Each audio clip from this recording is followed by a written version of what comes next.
இருதயத்தில் மிகுந்த சந்தோஷம் உண்டாயிருக்கும். லூக்கா 15:7. ஆமென். இரண்டாம் நாள் தலைப்பு தேவ சகாயத்தை கேளுங்கள். மனப்பாட வசனம். கர்த்தர் எங்களிடம் கேட்கிறதுமாய் இருக்கிறார். என் இருதயம் அவரை நம்பித்தது. நான் சகாயம் பெற்றேன். சங்கீதம் 27:7. ஆமென்.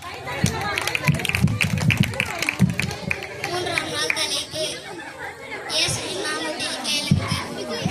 யோவான் 14:13. நீங்கள் என் நாமத்தினாலே எதை கேட்பீர்களோ குமாரனில் பிதா மகிமைப்படும்படியாக அதை செய்வேன். ஆமென். நாள் 4. தலைப்பு விசுவாசத்தோட கேளுங்கள். மனப்பாட வசனம். இயேசு அவனை நோக்கி, நீ போகலாம், விசுவாசம் உன்னை ரட்சித்தது என்றார். மார்க் 10:52. ஆமென். நாள் தலைப்பு மனதில் கேளுங்கள். என் மகனே, என் ஞானத்தை கவனிக்கும் செவி, புத்திக்கும் செவி.